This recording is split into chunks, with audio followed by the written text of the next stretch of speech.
Good evening! Hi, I'm Verna. And I'm Tracy, And welcome to Bonfire Night. So muli, wini-welcome po namin lahat ng mga pastor, mga primary leaders, mga disciples, mga magulang. And kung first time mo dito, welcome sa Bonfire Night. Wini-welcome din po namin ang aming mga ka-Bonfire Night na nanonood sa iba't ibang bansa. So bago tayo magsimula, panoorin muna natin ang Bonfire Things to Remember.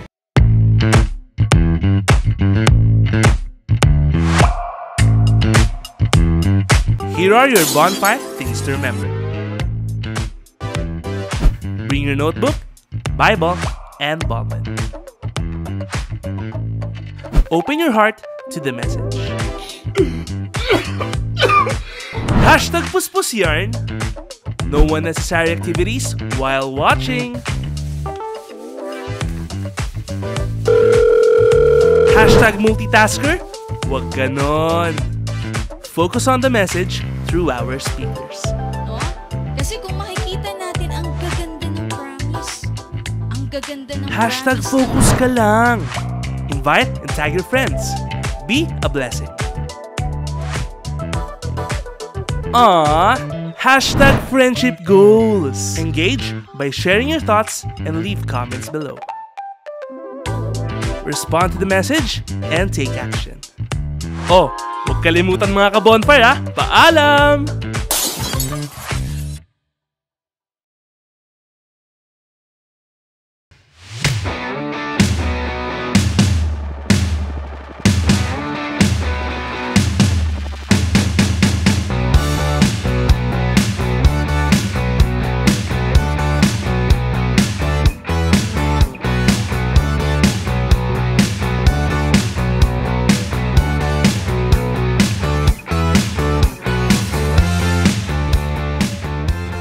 To praise God sa ating Bonfire Things to Remember. So tayo mga ka-bonfire, maging mindful po tayo habang ongoing yung ating live. Wag natin hayaan na tayo po ma-distract ng ating mga paligid. Make sure natin nakasama natin nanonood yung ating mga disciples, yung ating mga leaders natin, especially yung ating mga invites. Amen to that. That's why let us all be excited. Kaya ni-encourage ko ang bawat isa na tayo po ay sama-samang tumayo at papurihan natin ang ating Panginoon together with our worship teams sa pamamagitan ng isang awitin.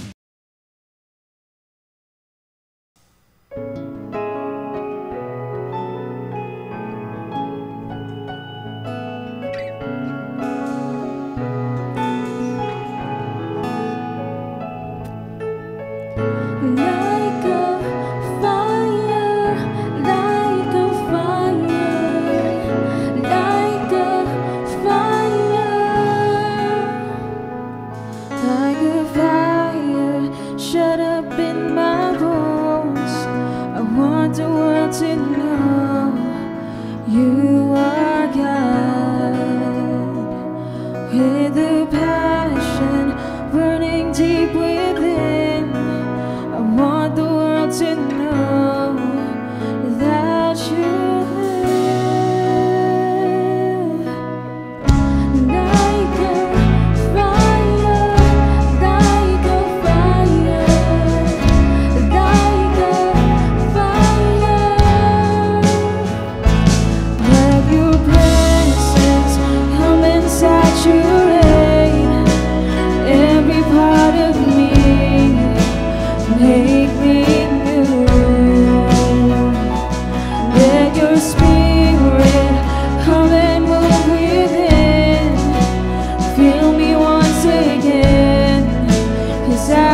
So praise God, and tonight let us all be excited dahil muli makarinig tayo ng salita ng ating Panginoon through our speaker. So we are reminding everybody po na kasama namin nanonood ng live na tayo po ay mag-engage habang nagsispeak po ng message ngayong gabi sa atin. So tayo po ay maging active sa ating comment section.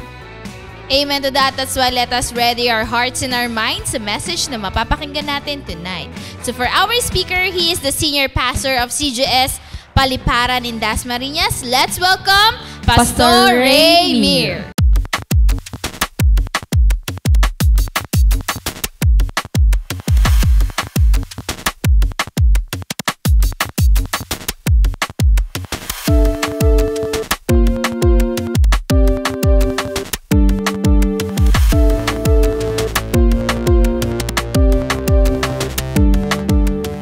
Isang magandang gabi po sa bawat isa na nandito ngayon. Ako po ay nagpapasalamat sa Panginoon sa isang pribilehiyo na ipinagkaloob niya sa akin at ganun din po sa aking mga mentor. Marami pong salamat sa inyo. So sa pagkakataong ito, wini-welcome ko po ang ating mga invites. Unang-una, ang ating mga kapatid sa iba't ibang lugar, sa iba't ibang dako ng ating pong bansa at ganun din po sa ibang bansa nating mga kapatid sa Panginoon. So sa pagkakataong ito, sa ating pong pagpapatuloy sa gawain ng Panginoon, tayo po ay dumulog sa ating Panginoon upang samahan tayo sa kanyang mensahe na nais niyang iparating sa bawat isa. Tayo po ay manalangin. Dakilang Diyos na makapangyarihan, narito po ang iyong lingkod nagpapakumbaba sa inyong harapan. Dalangin ko, Panginoon, na samahan mo ako, Panginoon. Pagkalooban mo po ako ng katalinuhan na nagmumula sa inyo.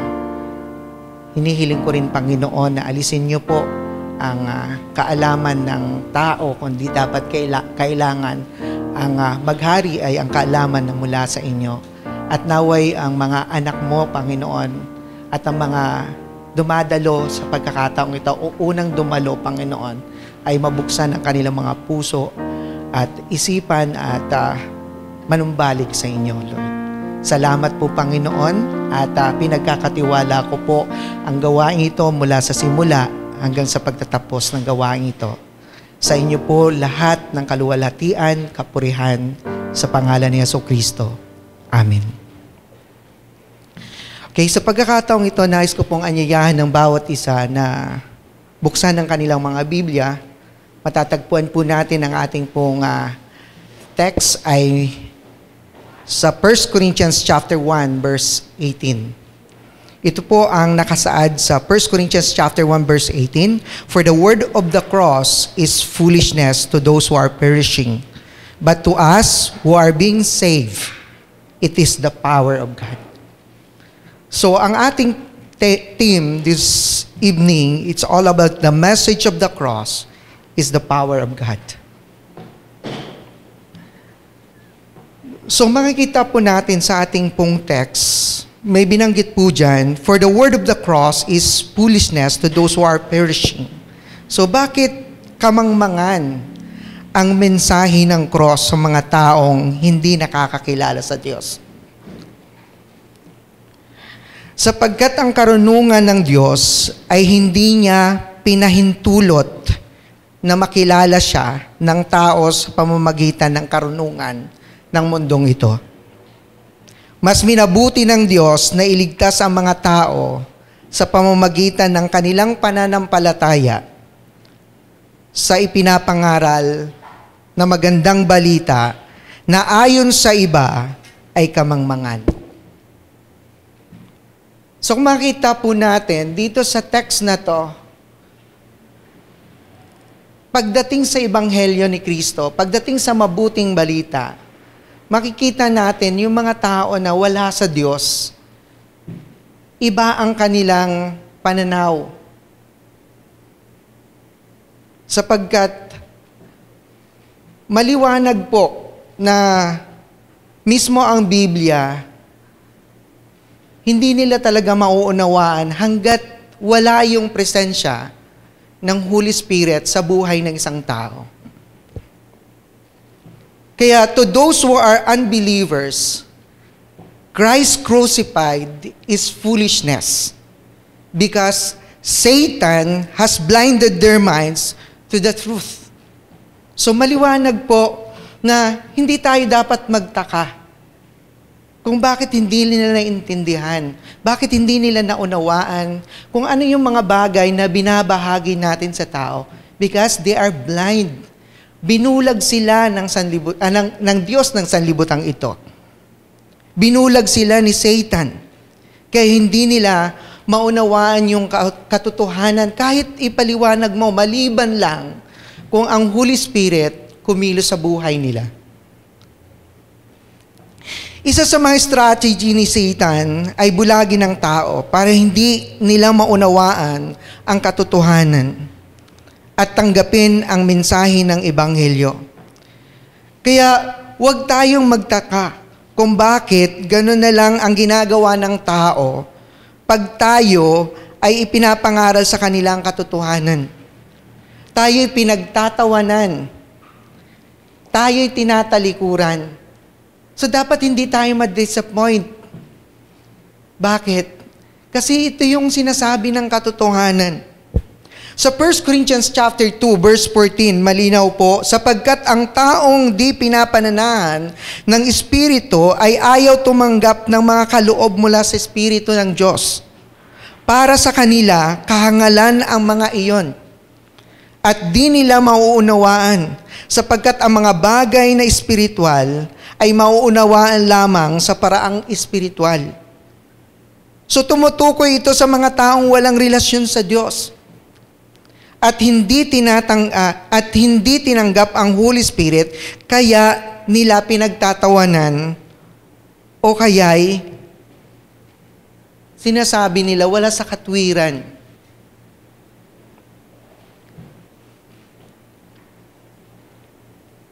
Ang pagkakaunawa dito, kinakailangan ng spiritual discernment na mula sa Espiritu Santo. Kaya, kahit anong pangangaral ang gawin natin, maliban kung walang galaw ng Holy Spirit, wala siyang pagkakaunawa sa katotohanan.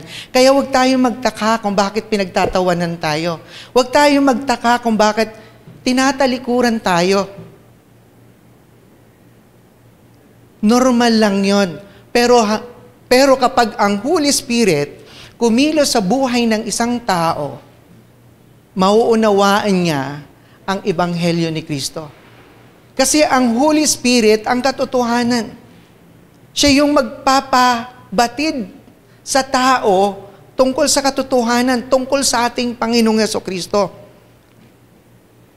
Kaya Jesus was nailed to the cross, died, and was raised on the third day, never die again. Death no longer has power over Him. Wala nang muling ipapako para sa ating mga kasalanan. Minsan lang nangyari yon sa pamamagitan ng ating Panginoong Jesucristo. Siya ang pag-asa natin, pag-asa mo. In Romans chapter 6 verse 9,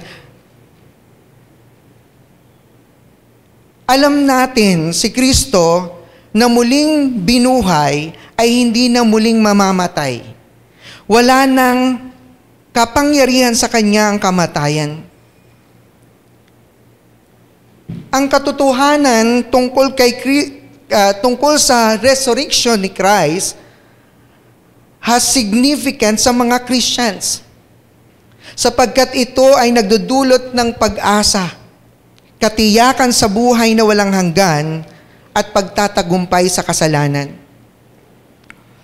The cross He was nailed to was not special and was not the first person to be nailed to the cross. According to history, crucifixion was practiced in the ancient world. Persian, Romans, and others. Katunayan nga mga Diyos hindi nila ginagawa to. Alexander the Great hung 2,000 people on the cross when the city of Tyre was destroyed.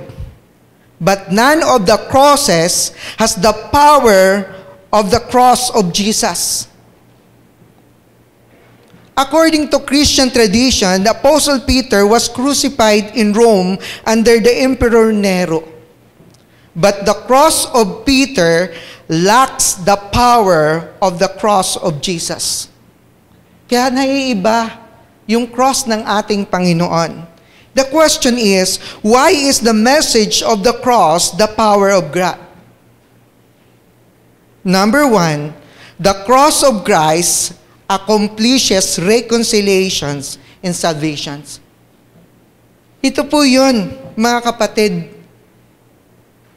Accomplishes reconciliations and salvations para sa atin. So now, what is reconciliations? It's about restoring broken relationship through forgiveness, healing, and renewal sense of unity, and ultimate leading to the more peaceful and fulfilling life. Ibig sabihin, ito yung kondisyon natin sa harapan ng Diyos.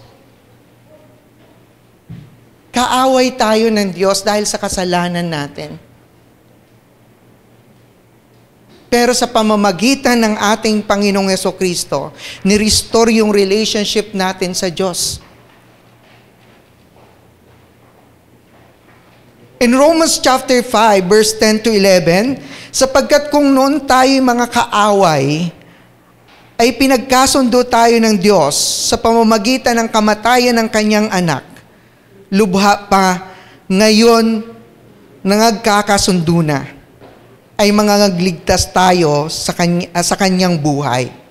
At hindi lamang gayon, kundi tayo nagagalak naman sa Diyos sa pamamagitan ng ating Panginoong Jesucristo, na sa pamamagitan niya ay tinaw natin ngayon ang pagkakasundo. So maliwanag po yung sinasabi ng Biblia. Nagkaroon tayo ng pagkakasundo sa Diyos. Dati kaaway tayo ng Diyos. Pero napakabuti ng ating Panginoong Jesucristo na sa pamamagitan ng kanyang kamatayan, sa kanyang pagkabayubay sa cross, nagkaroon tayo ng reconciliations. Hindi na tayo enemy ng Diyos. Tayo kaibigan na ng Diyos. Kaya mapalad tayo na nakakilala sa Panginoon. We are reconciled. Jesus brought sinners back to the Father through the death of the cross. Kaya napakahalaga ng ating Panginoong Jesucristo. Kaya without Jesus dying on the cross, the world not had been reconciled with God. Kaya mga kapatid, hindi lang basta-basta yung pagkamatay ng ating Panginoon. Hindi lang basta-basta yung pagkapako ni Jesucristo. May intention. Ang intention ng pagkapako ng ating Panginoong Jesucristo para sa iyo, para sa atin, para magkaroon tayo ng reconciliation sa Kanya, sa Diyos Ama. Kaya napaka-blessed nating mga nakakilala sa Panginoon, na binigyan ng pagkakataon na makabalik at makapanumbalik sa Diyos. So the power of reconciliation is in the cross of Christ. In Ephesians chapter 2 verse 16, na sa pamamagitan ng kanyang kamatayan sa krus, winasak niya ang kanilang alitan. Pinagkasundo sila ng Diyos at pinagbuklod sa isang katawan. See, church? Kaya kung tayo po ay walang kaugnayan sa ating Panginoong Jesucristo, ito yung pagkakataon na kailangan manumbalik tayo sa Panginoon. Kasi yung ginawa ni Jesus Christ ay para ma-reconcile tayo because we are enemy because of our sin. Kasalanan ang naging dahilan kung bakit tayo enemy. Pero through Jesus Christ, through the cross of Jesus Christ, nagkaroon tayo ng reconciliation. Hindi na tayo kaaway ng Panginoon. Dahil sa kapangyarihan ng mensahe ng cross ni Jesus, nagkaroon tayo ng pagkakasundo sa Diyos. Kaya, kaya nating makipagkasundo sa mga kaalitan natin. Kaya nating humingi ng tawad, magpatawad gaano man kalaki ang nagawa nating kasalanan o kasalanan na gawa nila sa atin. Ang taong hindi nagpapatawad ay nasa ilalim ng kapangyarihan ng kaaway. Hindi niya mararanasan ang pagpapalaya ng kapangyarihan ng cross sa buhay niya. Maaring pamilya mo, mahal mo sa buhay, kaibigan mo, hindi natin mapatapatawad sa nagawa sa atin. Kapatid, ang kamatayan ni Jesus ang dahilan kung bakit tayo napatawad. At nagkaroon tayo ng pakikipagkasundo sa Diyos Ama.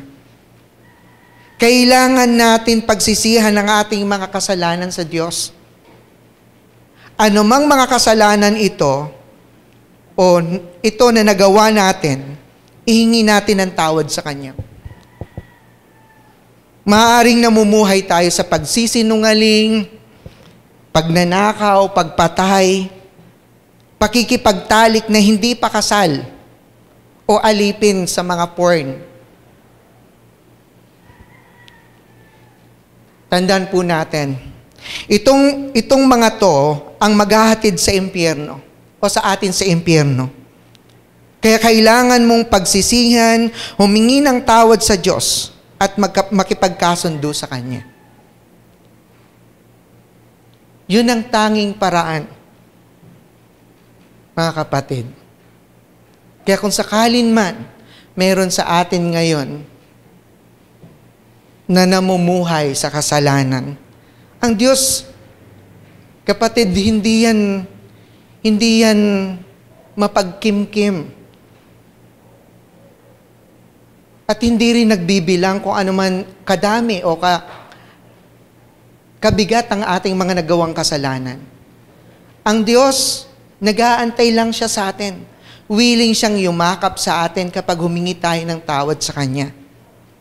Tandaan po natin, salvation for the sinner is possible because Jesus Christ died on the cross, reconciled us to God. Yan po yung ginawa ni Lord. Yan ang ginawa ni Jesus Christ sa atin. Kaya tandaan po natin, mga kapatid, kung sa buwan na ito, muli natin alalahanin ang kamatayan ng ating Panginoong Jesucristo. Yung paghihirap niya, yung sacrifices niya, pinapahiwatig lang sa atin ng ating Panginoon na dahil sa Kanya, o dahil sa kasalanan, kaya siya naipako sa krus. At dahil dyan sa krus na yan, pinapakita ng Diyos, pinapakita ng Kanyang anak na si Jesucristo, lubos yung pagmamahal niya sa atin.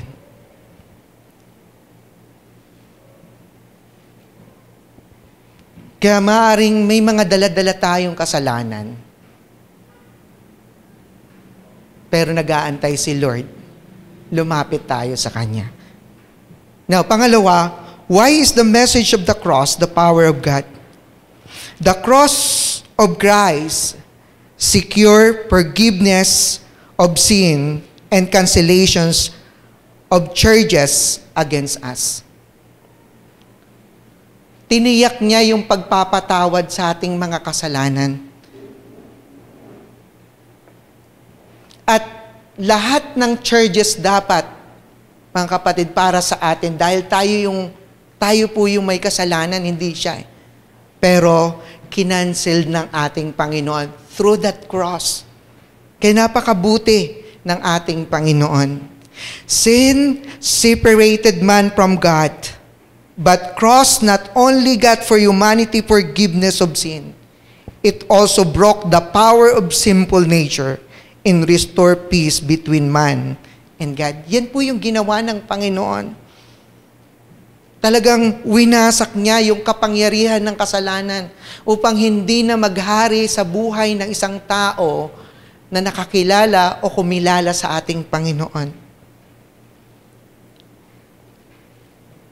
At meron na tayong kapayapaan, kapanatagan sa Diyos Ama. Kaya yun po yung ginawa ng ating Panginoon. Kaya wala nang lakas ang kasalanan sa buhay ng isang tunay na disciple o Kristiyano na nakaranas ng kapangyarihan ng cross ni Kristo. Hindi na siya alipin nito. Hindi na ang kasalanan inaalipin siya para magpatuloy gawin yung bagay na hindi kalugod-lugod sa Diyos. Kaya mga kapatid, huwag tayong mag-isip na pinatawad na ba ako ng Diyos? Ang daming kasalanan na gawa ko. Mga nakakahiyang nagawa ko sa harap niya. Tandaan natin, pinatawad na tayo. Kaya dapat mamuhay tayong malaya sa kasalanan. Wala na tayong ipag-alala sa mga kasalanan na gawa natin. Lahat ng charges para sa atin, kinansel na. The death of the cross brought us forgiveness and canceled the record containing the charges against you and me. Kaya sinabi ng Colossians chapter 2 verse 14, binawalang bisa ang lahat ng naisulat na alituntunin laban sa atin.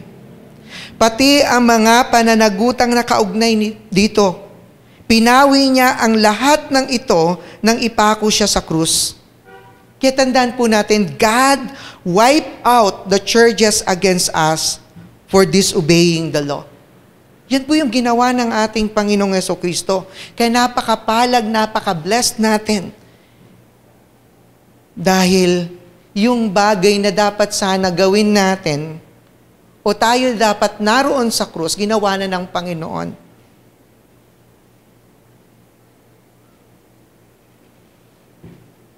At kailanman walang sinong makakagawa ng bagay na to, na lahat ng kasalanan ng mundo pinatawad ng nag-iisa na tao, walang iba kundi ang ating Panginoon. Tindahan niyo po mga kapatid, kaya napakabuti ng ating Panginoon. He took them away and nailed them to the cross. Yan po yung ginawa ng ating Panginoon. Kaya tandaan po natin yung having nailed it to the cross, emphasizing that Christ's death on the cross was means by which death was settled. Kaya makikita natin kapatid, bakit kailangan pa na balikan natin yung mga nakaraan natin kung pinatawad na ng Panginoon yan, kinansel na ng Panginoon yan, o sinettled na ng Panginoon lahat ng bagay na yan. Kapatid, tandaan po natin, ang nagpapaalam at nagpapabatid sa atin ng mga kanakaraan, hindi na ang Panginoon. Once na kinilala mo ang Panginoon sa kanyang ginawa sa krus ng Kalbaryo, lahat yun wala na, yung kasalanan natin. Kung sino man nagpapaalala ng lahat ng mga nakaraan natin, ay walang iba kundi si Satan. Hindi ang Panginoon. Jesus paid the required penalty for our disobedience to God's law. Yan po yung ginawa ng ating Panginoon. Kaya, disciples, believers, free from the law's demands. Malaya na po tayo dyan. Kaya wag na natin balik-balikan, isipin pa yung mga nagawa natin. Once na hiningi natin ang tawad sa Diyos, kinilala natin yung ginawa ng ating Panginoong Jesucristo sa krus, malaya na tayo. You can receive forgiveness for our sin right now. If you repent and confess your sin. Tandaan po natin yan, mga kapatid. Kaya, are you willing na mag-repent tayo o i-confess natin ang ating mga kasalanan? At kapag ginawa natin yon, malawak ang pagpapatawad ng Panginoon sa atin.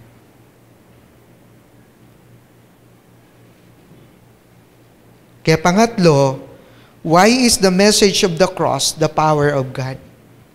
Through the cross of Christ, we can live a new life in Christ Jesus.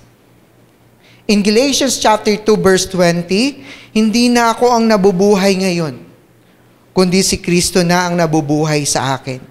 At habang ako'y nabubuhay pa sa katawang lupa, mamumuhay ako sa pananalig sa anak ng Diyos na umibig sa akin at naghandog ng kanyang buhay para sa akin.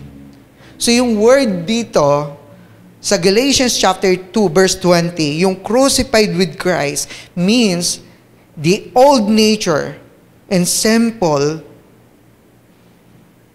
put to death. Ibig sabihin, nilagay doon sa kamatayan ni Jesus Christ, lahat ng old nature natin, lahat ng nakapaloob sa lumang pagkatao natin, lahat ng makasalanan, lahat ng kasalanan na nasa atin, lahat yan ay sa kamatayan ng ating Panginoong Jesucristo. Kasama yan doon sa kamatayan ng ating Panginoong Jesucristo, sa pagkalibing ng ating Panginoong Jesucristo. Kaya sabi dito ni Apostol Pablo, no longer I but Christ. It is no longer the believer's own strength or righteousness that drives their life, but Christ's life within them. Kaya mga kapatid, si Kristo na dapat nakikita sa buhay natin. Si Kristo na ang nabubuhay sa buhay natin.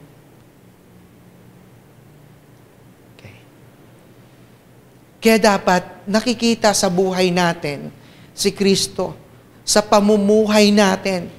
Sa araw-araw si Kristo nakikita sa buhay natin. Kasi sabi niya, no longer I but Christ. Kaya makikita natin si Apostol Pablo, diba, nakaka-bless ang buhay niya. Kasi nakikita si Kristo sa buhay niya, ganun din ang buhay natin. Mga kapatid, nabibless ang tao dahil si Kristo nasa atin. Hindi man nila nakikita personally ang ating Panginoon, pero yung buhay ni Jesucristo, nakikita nila sa buhay mo.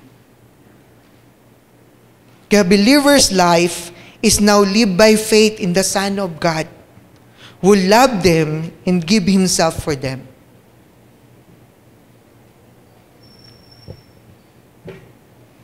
Kaya mga kapatid, kung ikaw naniniwala sa cross na yan, dapat nakikita sa buhay natin na we are lived by faith in the Son of God.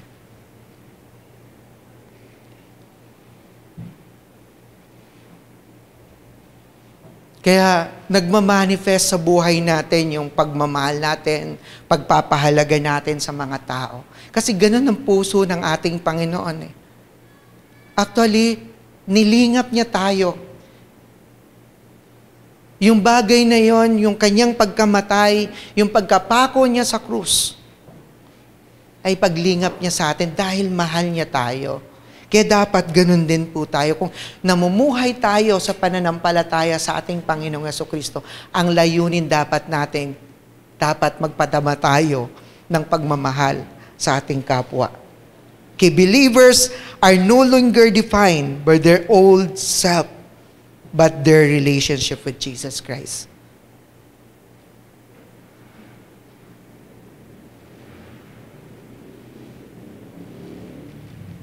Through the cross, the Word has been crucified to us, and we are crucified to the world. Kaya in the book of Galatians chapter 6 verse 14, huwag nawang mangyari sa atin ang ganon. Ang ipinagmamalaki ko ay ang kamatayan ng ating Panginoong Hesukristo. Sapagkat sa pamamagitan nito, ang mundong ito'y patay na para sa akin. At ako na may patay na rin sa mundong ito. Yan ang sinabi ni Apostol Pablo. Sabi niya, ang mundong ito'y patay na para sa akin.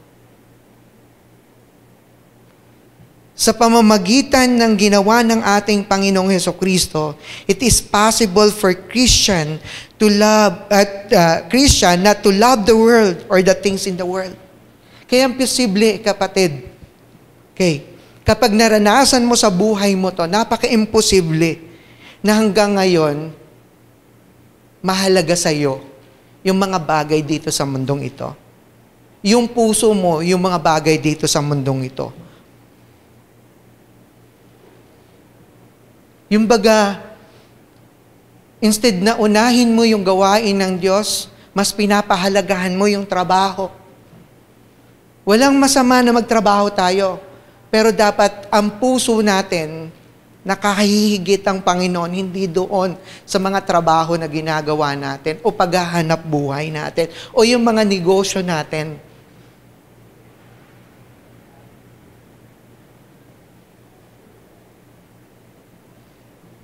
Kasi napaka-imposible kung naranasan mo yung kamatayan ng ating Panginoong Hesukristo, naranasan mo yung cross na yan, ang kapangyarihan yan sa buhay mo. Kapatid, wala na yung puso mo sa mga bagay dito sa mundong ito. Kaya ang nakikita sa iyo, yung pagpapahalaga mo sa mga gawain ng Panginoon. Kaya ang inuuna mo sa sarili mo gawain ng Diyos. Iniisip mo lagi cell group, iniisip mo lagi yung mga gawain. Hindi mo pinapabayaan yung mga gawain. Kapag may pag-uras ng bonfire, naroon ka. Pagdating ng simbahay, naroon ka. Pag may cell group kayo, naroon ka. Lahat ng mga ginagawa mo, iiwanan mo yan pag-usaping gawain ng Diyos.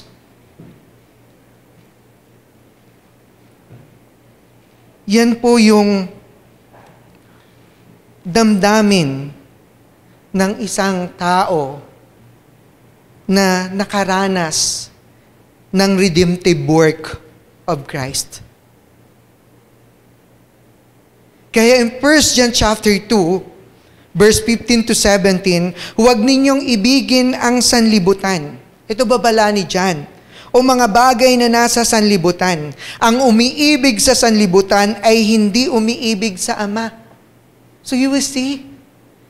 Kaya kung ang puso mo, kapatid, ay hindi sa Lord yan, at ang puso mo ay yung mga bagay dito sa mundong ito, sabi niya, ay hindi umiibig sa Ama. Kaya, ang priority natin sa buhay, paglilingkod sa Diyos.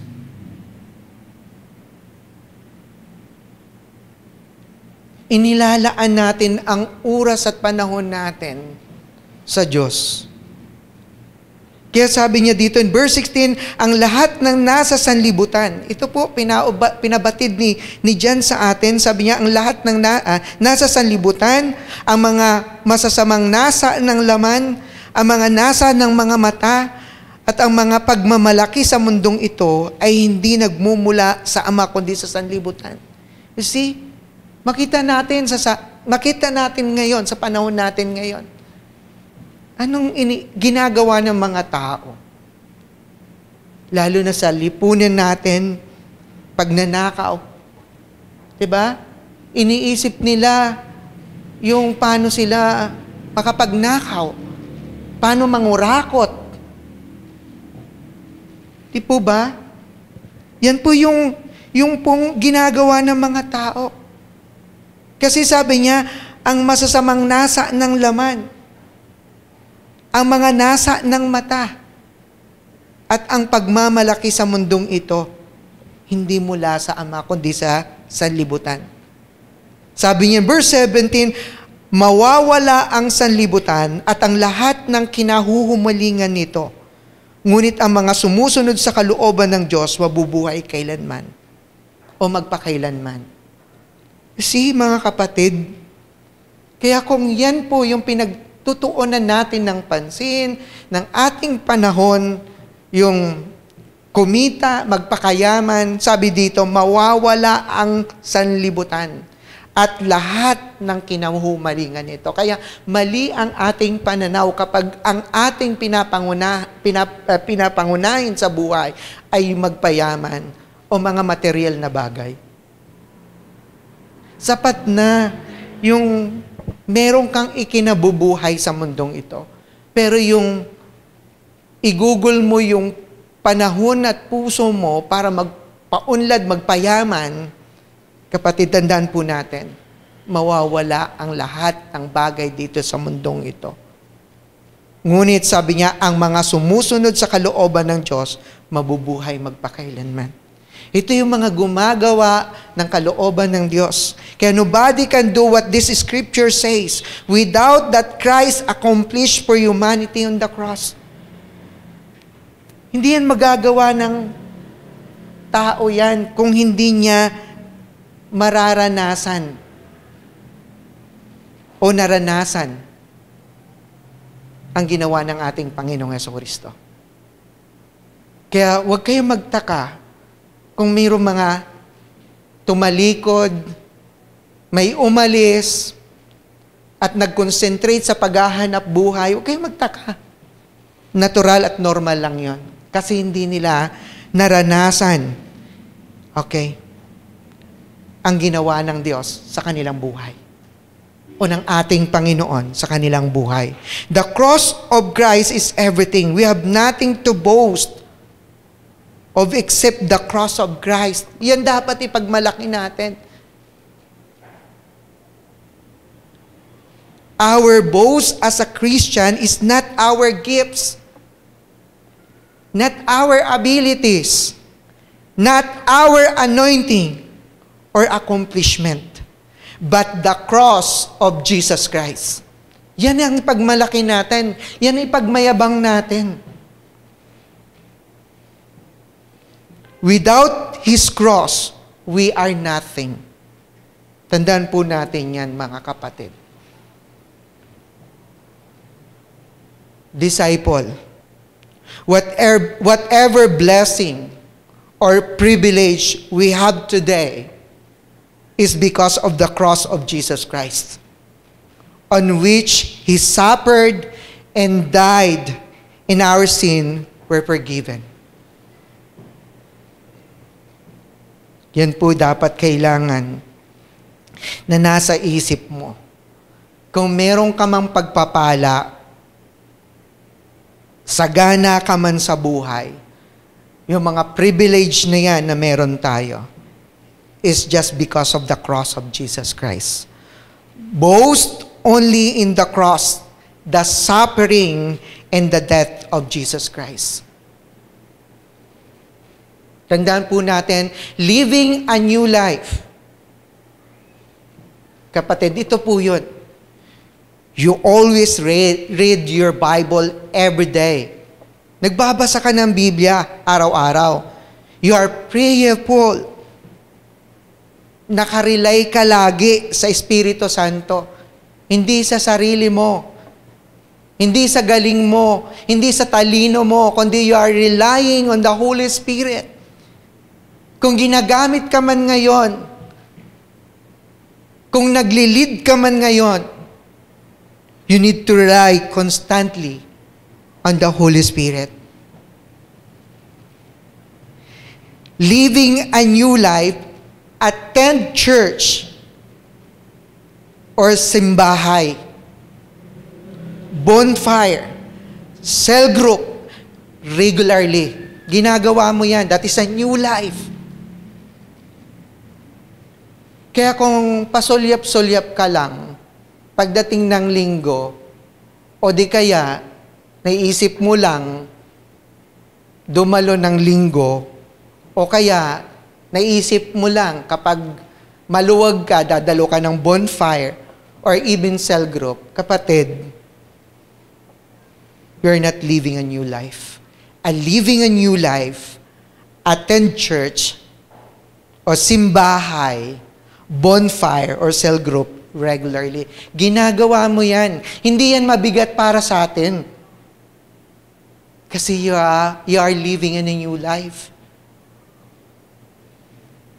And, kapatid, be a witnessing people and making disciples.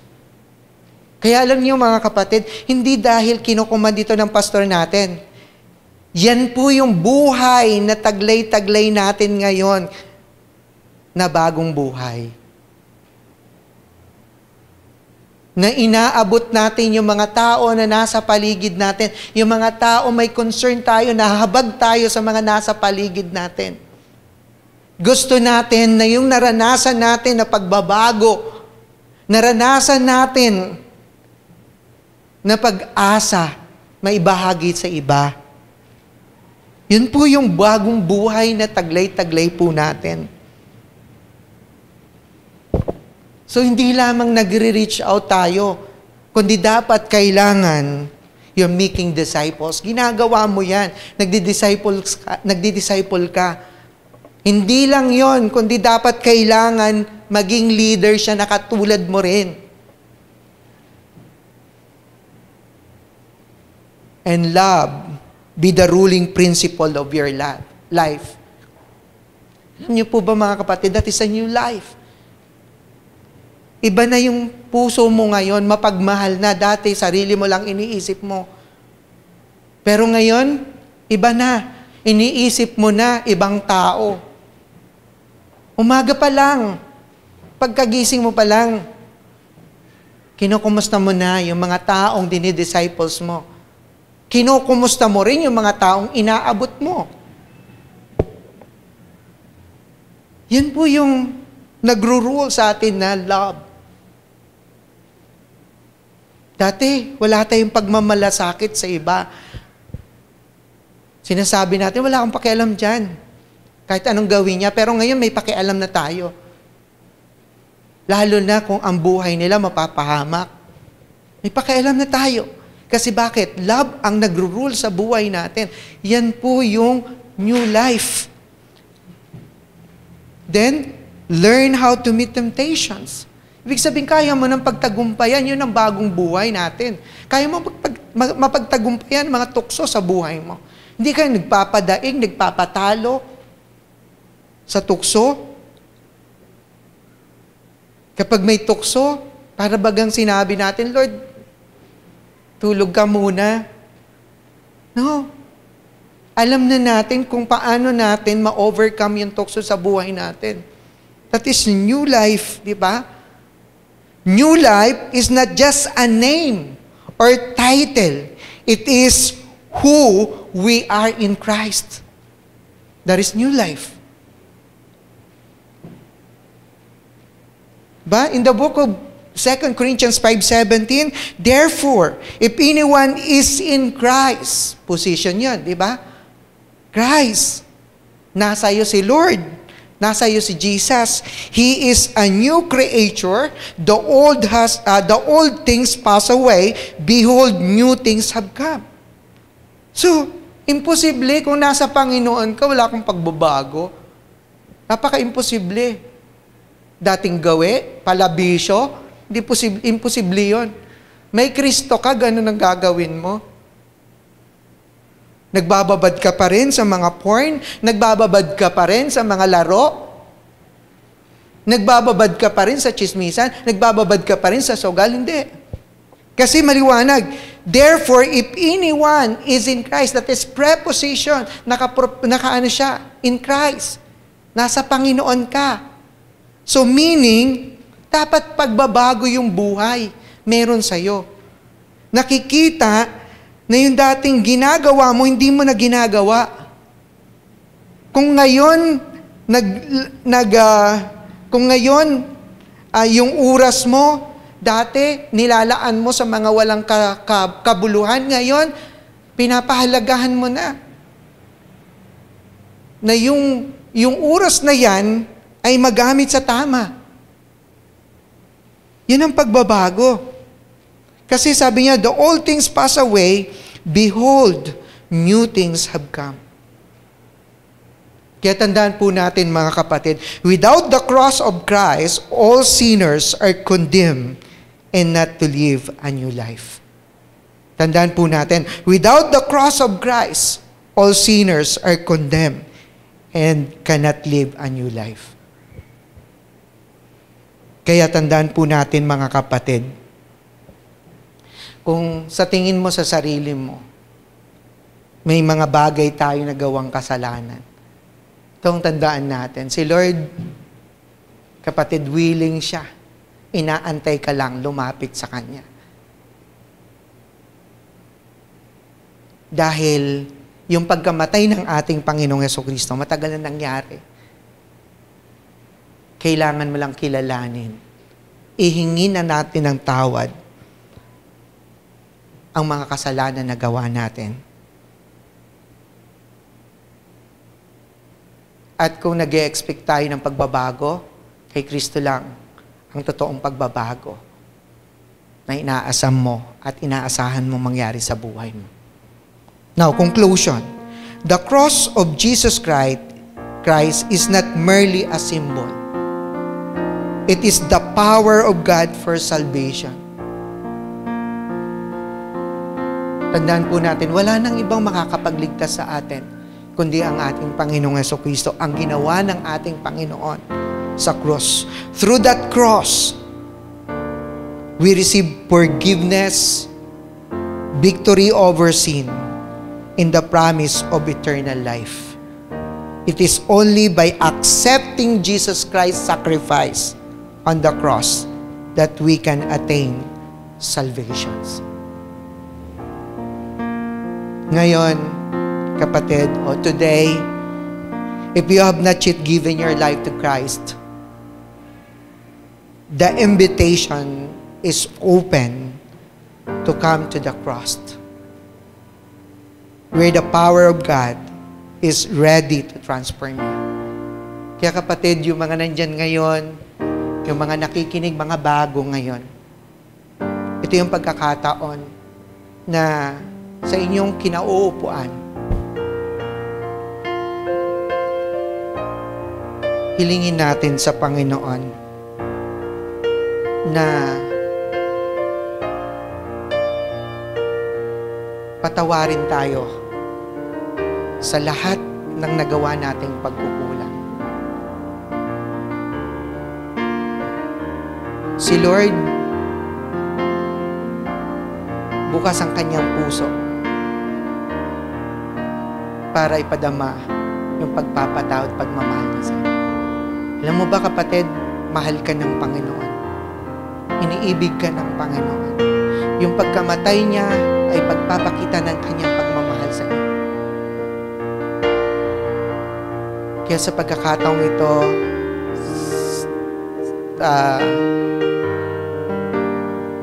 isa puso mo yung gagawin mo ngayon, yung pananalangin na lumapit ka sa Panginoon. Humingi ka ng tawad sa lahat ng mga pagkukulang mo. Ano man yon, hindi mo na kailangan pang sabihin sa katabi mo kung may katabi ka dyan. Sa Kanya lang, sa isip mo. Asahan mo kapatid ang pagpapatawad ng Panginoon sa iyo. Hindi niya ipagkakait yung kapatawaran ito. Bibigyan ka niya ng panibagong buhay. Kaya sa pagkakataong ito mga kapatid, tayo po ay manalangin. Dakilang Diyos na makapangyarihan sa lahat. Salamat sa mensahe mo, Panginoon. Dalangin ko, Panginoon, ang mensaheng ito, Panginoon, tumimo sa puso at isip ng bawat isa. Nawa, Panginoon, kung kami man ay hindi naging totoo,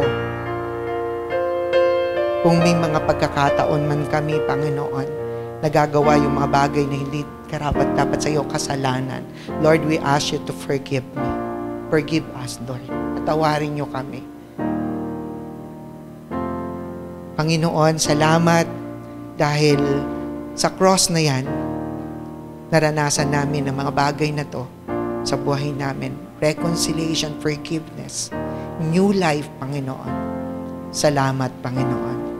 Kaya Lord, nawa, Panginoon, ang lahat ng nandito, Panginoon, makaranas ng kapatawaran at pagbabago ng buhay, Panginoon.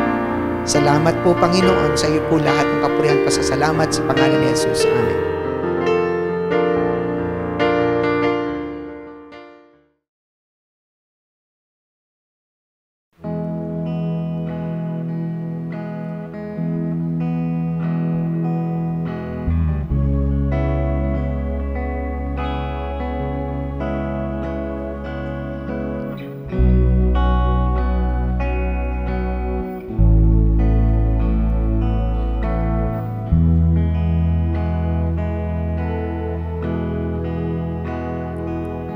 The world may fade, you will remain in the midst of the trial. You will always be. I'll sing. Our God never fails. Our God never fails.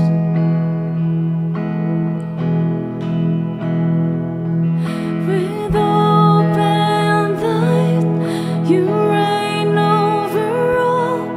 Though my heart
the hope of all hearts, the hope of all hearts is you.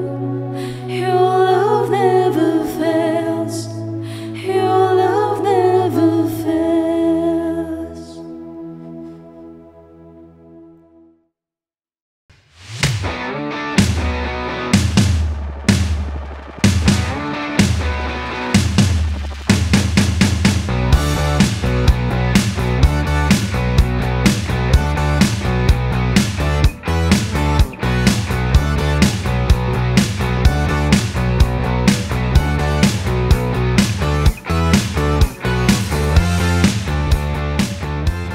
Thank you po at praise God, Pastor Ray, sa message na hinatid niyo po sa bawat isa sa amin. At alam ko, marami din po tayong natutunan. That's why we continue encouraging everyone na patuloy niyo pong i-post ang inyong mga takeaway lines using these hashtags.